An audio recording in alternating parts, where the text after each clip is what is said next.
Hello Year 6, I hope you are all well and hope you had a really nice weekend. I'm back again to read the next instalment of the Yark. Now, I apologise that story time is going up a little bit late today. It's only because I've been at school working with Miss Kassam. So we are working on the new curriculum for next year.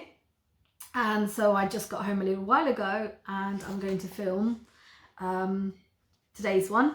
And I might actually film tomorrow's one as well. In that way you get tomorrow's story time on time tomorrow. So I apologise again. Now, on Friday when we read, I think it was chapter 7 of the Yark, we met Lewis, who was the boy in England that the Yark had gone to eat. And then obviously something happened when he went to eat him. He didn't actually eat Lewis, he ate Jack. And he had an allergic reaction, didn't he? Because Jack is a really, really naughty child. And we read that lovely description, the really funny description, which I was actually thinking about even over the weekend, of all the things that happened to him after he ate Jack.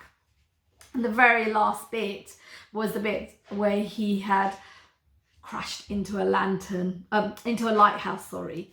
So actually it was a lantern, so yeah, he has crashed into the lantern of a lighthouse was the last sentence that we had. Now we're going to be reading chapter 8 and it's called Madeline, and as you can see the chapter names are all names of children, so I'd hazard a guess that actually he's going to meet another child, isn't it? It's going to follow in that same pattern, and since Madeline is a girl's name, then it's going to meet another girl. And if I was connecting things together, I'd be thinking, right, he's crashed into a lighthouse.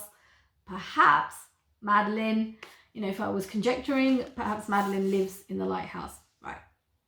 So no matter how long the night it passes, a few days later, the Yark wakes up in a snug bed, tucked under a quilt of handsome purple velvet. Now, I don't think I've ever heard a quilt described as handsome, or the colour described as a handsome purple velvet. It's a really nice description. Sitting at his bedside, a child watches him. Silently, the Yark sniffs at this little girl with her big, juicy eyes, her almond-scented skin, and sugary breath. "Where do you come from?" she asks. "What happened to you?" "Poisoned," the beast replies in a whisper. Actually, he said it in a whisper, so he'll be like, "Poisoned." The beast replies in a whisper. Little by little, his spirits revive, and the Yark looks around him. His bed is in the middle of a round room with glass walls. Around the windows, clouds coil like languid ghosts. Interesting, the word languid. I mean, it's going to be one of the words that you will be looking up. You'd think that the room was floating in the air. "Where am I?" the monster stammers. "In an abandoned lighthouse. This is where I live," the little girl murmurs, slipping a handful of herbs into the convalescent's mouth. "What's this?" the monster asks in surprise. "Mint, basil and chamomile. All you need to cure a sore tummy." This is the first time the monster has ever tasted such a salad. But in the presence of so much innocence, he dares not say a word, and he munches in silence. "My name's Madeline, what's yours?" Clearly, the little girl doesn't realise that he is a monster. The monster in question decides it's pointless to inform her of the fact and pretends to go back to sleep. He discreetly sniffs at the little girl to find out more about her, and he isolates her 3 main olfactory components. Violet and anise are the heart notes that reveal an underlying melancholy.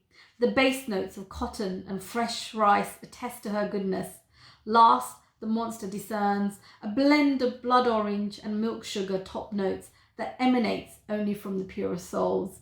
Now, I'm pretty sure that a lot of you won't really get to that bit of the story where he's describing her smell, but all these words of top notes, the middle notes, the base notes, that's actually used when you make perfume. So when people who make perfume are really good at sort of sniffing out a scent and telling what kind of components are made, are in that. So they can say, well, this is a base note and this is a top note. I'd be rubbish at that.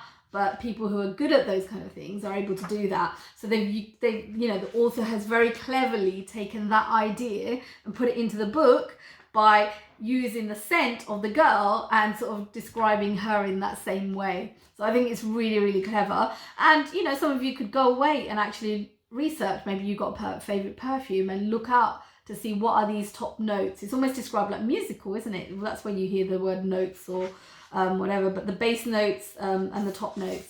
So, something that you could go and sort of look into. Moved to tears, the Yark wonders at this combination, which proves her to be the most wonderful little girl in the world. Poor little innocent, he muses, choking back his saliva and his shame. This angel has no idea that she's saved a demon. Ah, if only she knew the risk she runs in being so kind to me. A murmur from Madeline interrupts his thoughts. I thought you'd never wake up. Then she adds with a smile, you gave me a scare, This is hardly the first time the Yark has scared someone. Fear of the Yark is to be expected, but Madeline's fear is quite different. He thinks her fear is for him. For me, the monster repeats to himself in disbelief. But this is the first time he's received such a feeling as a gift. At that, a wave of emotion sweeps over him. The sun's just come out, so the wave of emotion sweeps over him, a sensation so new that he can't find a name for it. After a lengthy silence, the Yark opens one eye. I don't frighten you, he asked timidly. No. You don't find me ugly? The little girl shrugs as if the question is absurd. Actually, I find you beautiful. Beautiful? This word, which has never been used to describe him, gives him the shivers. Ordinarily, humans find me repulsive, the monster whispers. Humans don't have a great deal of imagination. They see beauty only in what looks like them. But you're human yourself, the Yark exclaims. True, and since I find you beautiful, that's proof that we look alike. With these few words, the little girl thinks she's said all she needs to. She smiles at the monster, kisses him on the forehead, and leaves the room wishing him good night. And at this point, I'm sort of thinking, the monster obviously has always been he said people find him repulsive, scary, the kind of creature that you wouldn't normally run away from. And yet the children that we've met with Lewis and with Charlotte and now Madeline, they've all been very affectionate towards him, isn't it? Haven't they? So we had Charlotte going and giving him a hug. Lewis as well was quite went up to him. And now we've got Madeline who's being really nice to him and, giving him a kiss. He's not used to all of this. So, it must be really odd for him to have that. And yet the children that he'd gone to go and eat are the ones that are showing him love and affection, which is, an interesting thing to look at. The Yark finds himself alone with his exhaustion, the noise of the storm and stirrings of happiness. And now he dreams.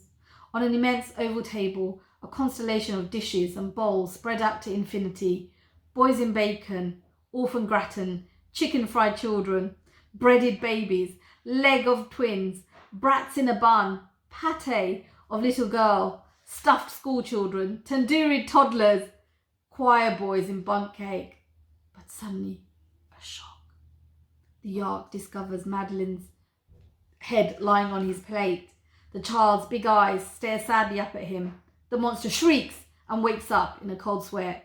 For the first time in his life, a feast of children ends with a cry of horror. Okay, so that's the end of chapter 8. I wonder what's going to happen next. Is it going to follow the same pattern and he's going to meet another child, or do you think he's going to spend longer with Madeline? What do you think? I'm going to leave you to think about that, and I will see you tomorrow. Bye.